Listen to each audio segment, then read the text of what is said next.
지난 시간 우리는 입다의 딸이 놀랍게도 아버지의 소원을 순순히 받아들이는 장면을 다뤘습니다. 오늘은 입다에 대한 마지막 언급으로 넘어가게 되죠. 사사기 12장 7절로 갑니다. 입다가 시작. 입다가 이스라엘의 사사가 된지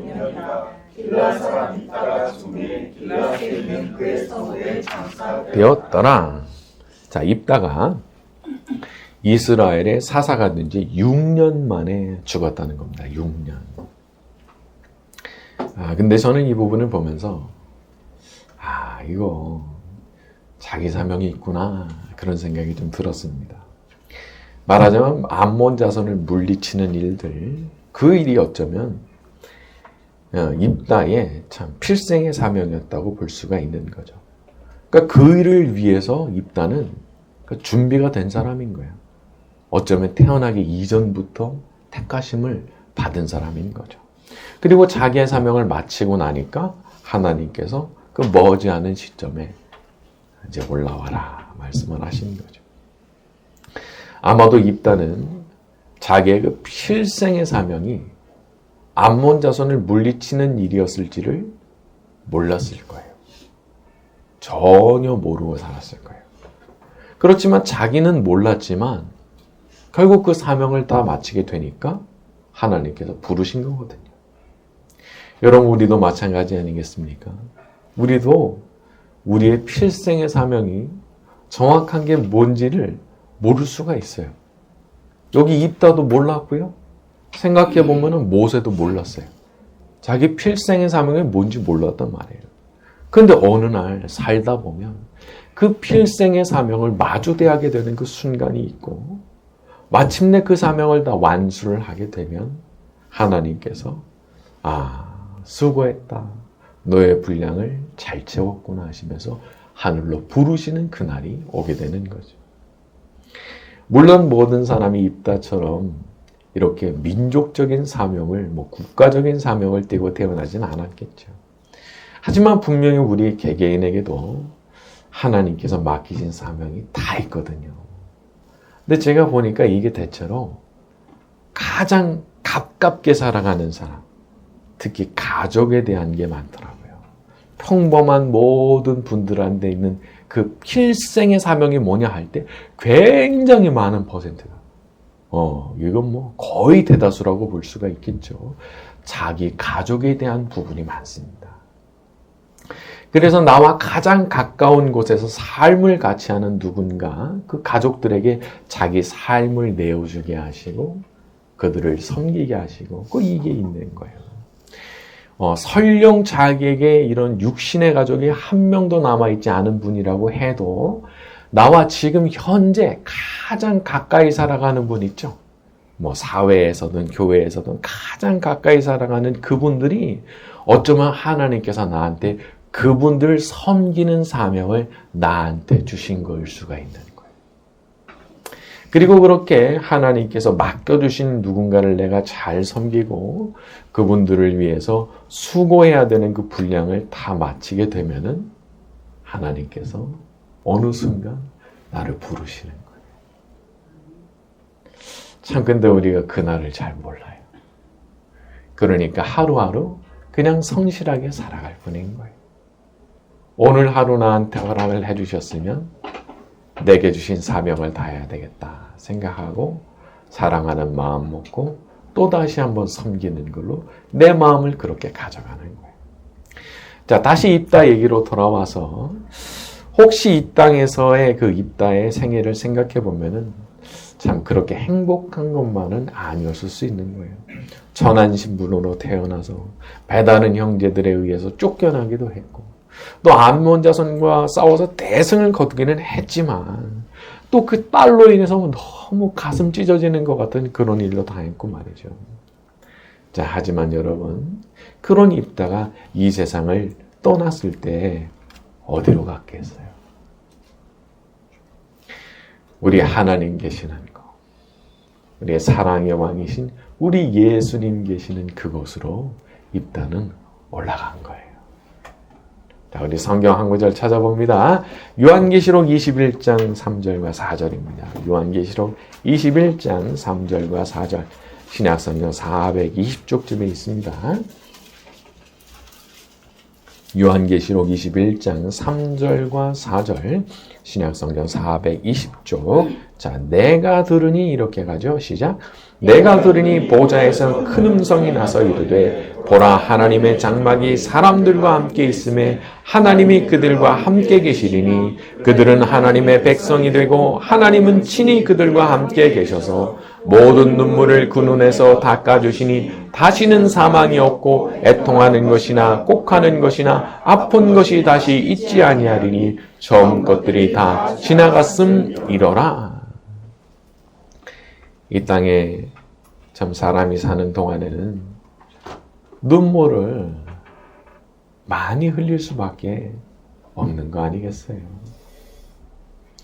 이렇게 대단한 인물의 삶에도 얼마나 많은 눈물이 있었던가를 우리는 생각해야 됩니다. 입다가 살아오는 동안 얼마나 눈물 많이 흘렸겠어요. 그러니까 그렇지 않은 사람이 사실 하나도 없는 거예요.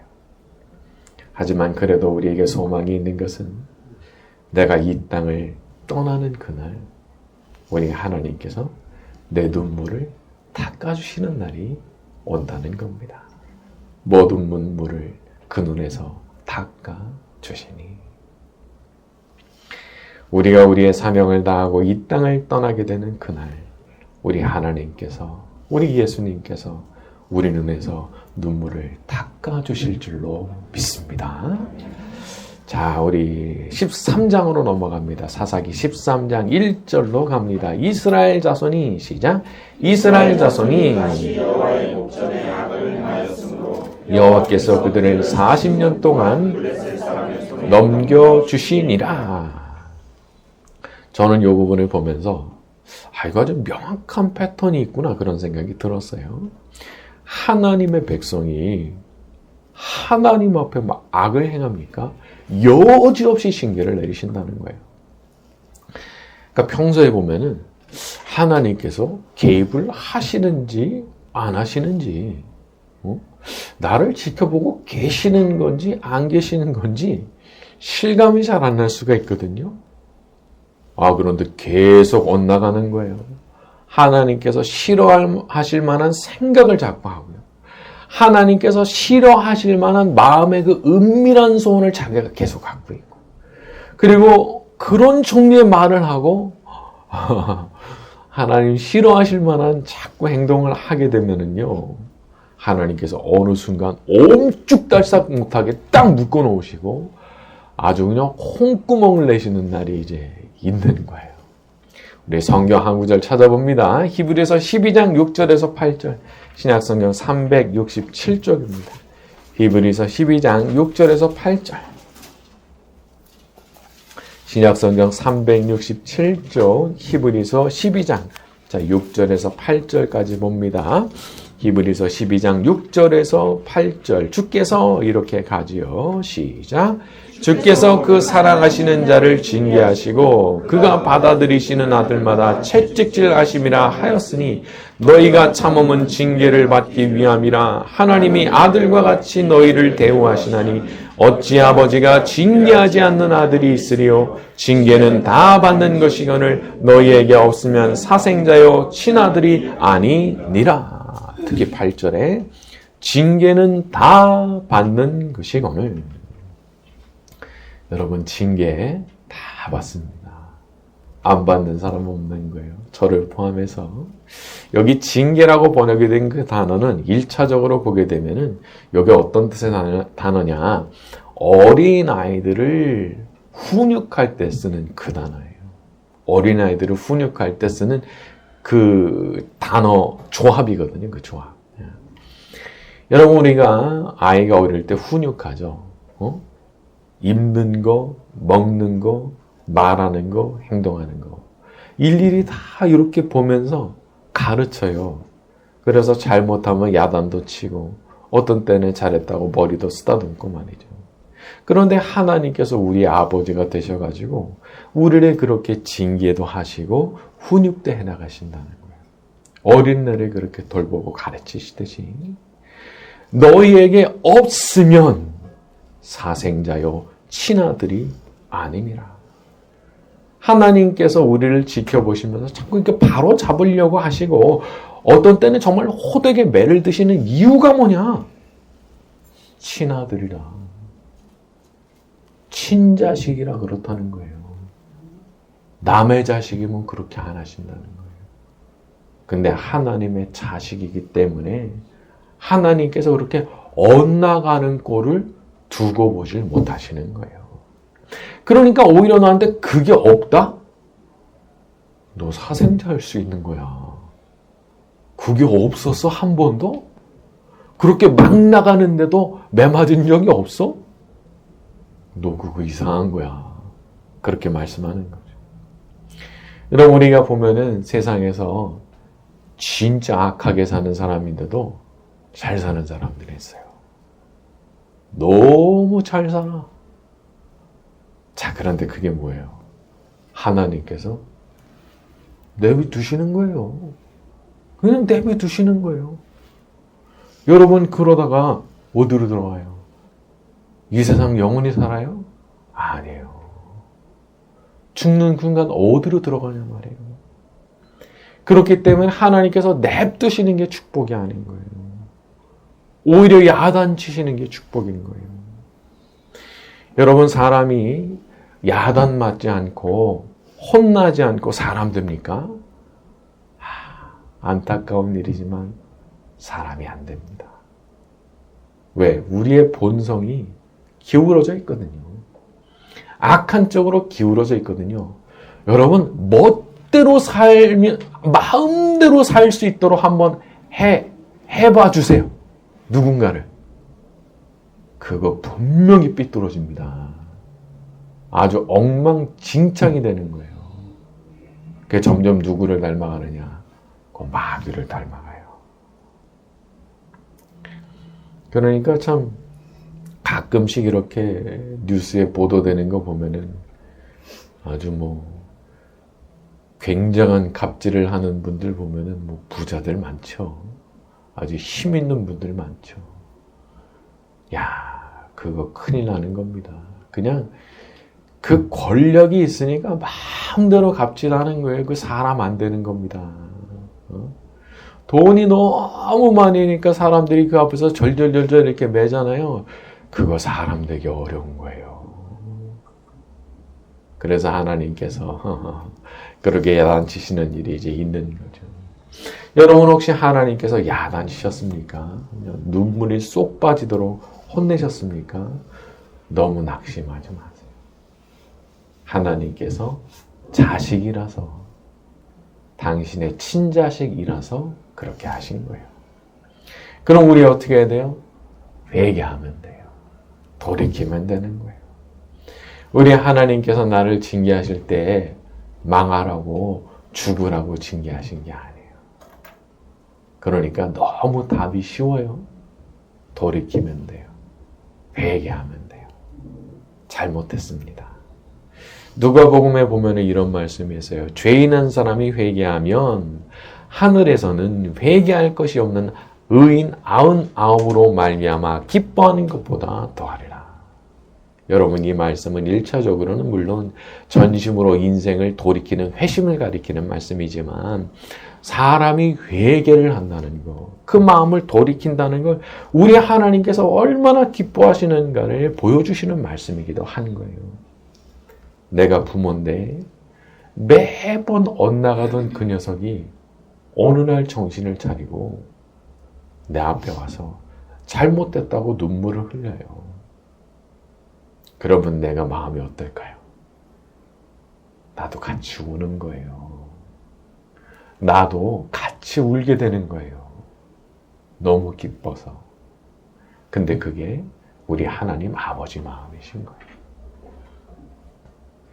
잘못하셨어요? 큰일 난 거 아니에요. 매 맞으셨어요? 큰일 난 거 아니에요. 돌아오면 되는 거예요. 우리가 그렇게 하나님 아버지 앞에 나가서 회개하고 돌이킬 때 우리 하나님 아버지께서도 우리를 향해서 기쁨의 눈물을 흘려주실 줄로 믿습니다. 자, 우리 2절부터 4절까지 갑니다. 소라 땅에 시작. 소라 땅의 단지파의 가족 중에 마누아라 이름하는 자가 있더라. 그의 아내가 임신하지 못하므로 그 여인에게 나타나서 그에게 이르시되 보라 내가 본래 임신하지 못하므로 출산하지 못하였으나 이제 임신하여 아들을 낳으리니 그러므로 너는 삼가 포도주와 독주를 마시지 말며 먹지 말지니라. 2절에 마누아라 이름하는 자 그의 아내가 임신을 하지 못했다라는 거죠. 3절에 보면은 또 여호와의 사자가 나타나서 임신하게 될 것이라 그 여자에게 이제 고지를 했다는 겁니다. 이 하나님 섭리에는 참 묘한 부분이 있는 것 같아요. 이렇게 귀한 인물들이 태어날 때 보면은 이상하게도 그 불임이라는 그 과정을 거쳐서 태어나게 하시는 경우들이 성경 안에 종종 있는 거예요. 저 앞으로 가서 보게 되면은 아브라함의 경우는 아들 이삭이 그랬죠. 얼마나 오랫동안 기다렸다가 받은 아들인지 몰라요. 또 뒤로 가게 되면은요, 사무엘이 태어날 때 그 엄마가 불임의 그 과정 때문에 얼마나 그렇게 울면서 고통스럽게 기도를 했냐 말이에요. 그리고 더 뒤로 가면은 세례 요한 같은 경우도 오랜 세월 동안 자식이 없었던 한 제사장 집안에 하나님께서 태어나게 하시잖아요. 사람이 어떤 결핍을 오랫동안 경험할 때가 있습니다.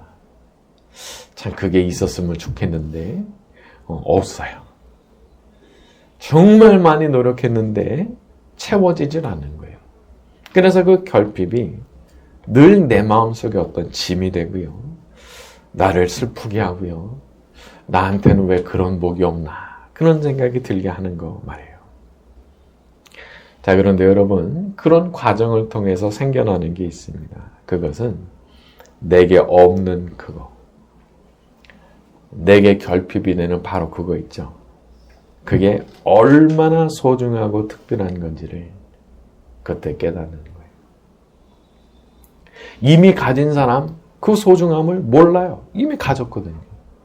근데 나는 알아요. 오랫동안 결핍이 있어 왔기 때문에 저 사람들은 당연하게 생각하고 있는 그것이 얼마나 귀하고 소중한 것인지를 나는 알게 되는 거예요. 오랫동안 없었던 그 아기가 이제는 마음속에 아예 포기했던 그 아기가 자기한테 생겼다는 걸 확인했을 때 이 마누아의 아내가 얼마나 울었을까요? 참 다른 느낌인 거예요. 하나님께서는 때로 우리에게 참 정말 귀하고 소중한 게 뭔지를 알 수 있도록 하시기 위해서 결핍을 오래도록 지속하실 때가 있더라고요.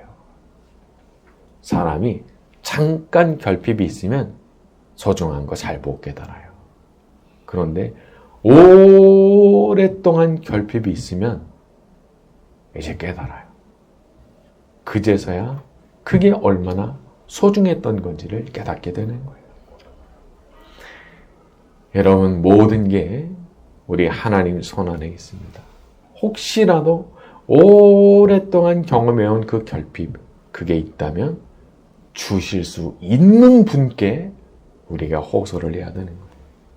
심지어 사라는 90세에 경수가 끊어졌어도 벌써 끊어졌을 그 시점에 그때 이삭을 얻게 됐거든요. 인간의 눈으로 보면은 이래서 안 되고 저래서 안 되고 안 될 이유가 너무 많아 보인다고 해서 기도 멈추면 안 되는 거예요. 절대 기도를 멈추면 안 되는 거예요. 그건 사람의 생각이에요. 89세까지 응답 없었어요. 근데 90세, 그 1년 사이에 응답이 온 거예요. 수십 년 동안 응답 없었어요. 그런데 어느 날 응답이 오는 거예요. 어제 응답이 없었다고 오늘 응답이 없다고 누가 장담을 합니까? 오늘 주실지 누가 알아요? 오늘 저녁까지 없었다고 해도 내일 하나님이 응답을 주실지 누가 알아요? 그렇기 때문에 우리는 언제까지 기도해야 되느냐? 하나님께서 그거 기도하지 마. 라고 말씀하시기 전까지는 나는 무조건 기도하는 거예요. 무조건 기도하는 거예요. 하나님께서 주시면 된다는 것을 제가 믿습니다. 저는 그만하라고 하실 때까지 기도하겠습니다. 야, 이렇게 나가야 되는 거예요. 여러분, 우리가 이 땅을 살아갈 때 기본적으로 가져야 되는 신앙의 자세 중에 제일 중요한 게 있다면 그건 믿음이에요. 믿음 무너지면 다 무너지는 거예요. 보면은 믿음 위에 사랑도 서고 믿음 위에 소망도 서는 거더라고요. 물론 사랑이 가장 높은 가치가 되지만 믿음이 없으면 소망도 없고요. 믿음이 없으면 사랑도 없는 거더라고요. 그러니까 우리가 믿음을 위해서 얼마나 기도를 해야 되는지. 여러분, 짧은 시간에도 아주 깊이 있는 기도를 할 수 있는 그 방법 중 하나, 제가 팁을 하나 드려볼게요. 이거는 예전에 정필도 목사님도 한번 말씀하셨던 거긴 한데, 주먹 딱 쥐고, 이것도 살살 쥐는 게 아니에요. 그냥 손이 떨릴 정도로 그 정도로 꽉 쥐고 그냥 냅다 통성기도 하는 거예요. 요거 우리 매주 하고 있어요. 언제예요? 예배 바로 직전에. 예배 바로 직전에 우리 하나님의 임재를 구하는 기도하죠. 제가 이때 그렇게 기도하는 거예요. 근데 그게 달라요. 그게 달라요. 그 기도가 힘 있는 거예요. 단지 1, 2분밖에 안 되거든요. 그런데도 거기에 힘이 있어요. 그걸 통해서 믿음이 다시 올라오는 거예요. 여러분, 오늘 집에 돌아가셔서 혼자 딱 숨어가지고 입을 딱 뒤집어 쓰든지 하고 주먹 쥐고 한 1, 2분 내가 그냥 통성기도 합니다. 그냥 믿음 달라고 그냥 악을 쓰면서 그렇게 기도해 보는 거예요. 달라집니다. 우리 하나님께서 역사하실 때 우리의 오랫동안 있었던 그 결핍이라고 할지라도 우리 하나님 역사하시면 놀라운 응답이 주어지게 될 줄로 믿습니다.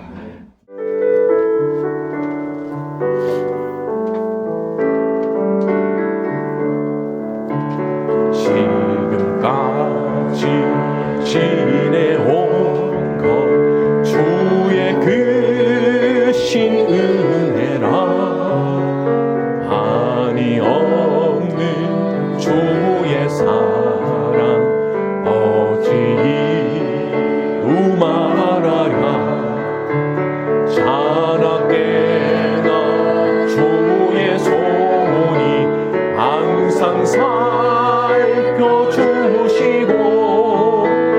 모든 일을 주 안에서 형통하게 하시네 몸도 막고 연약하나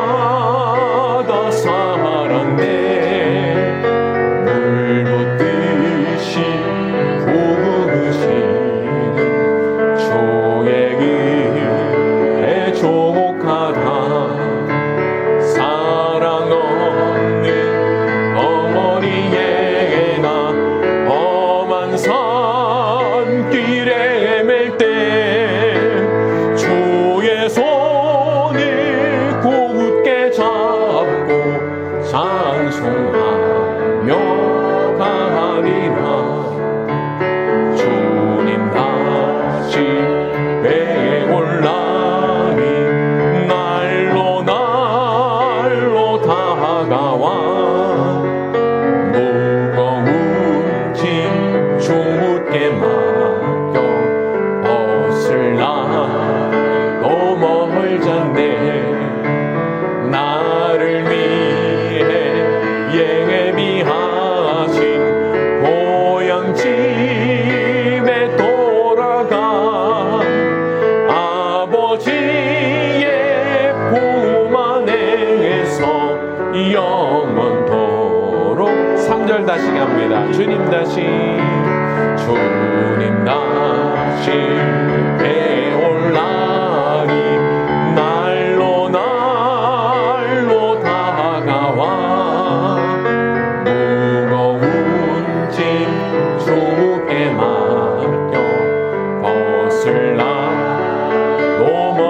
전해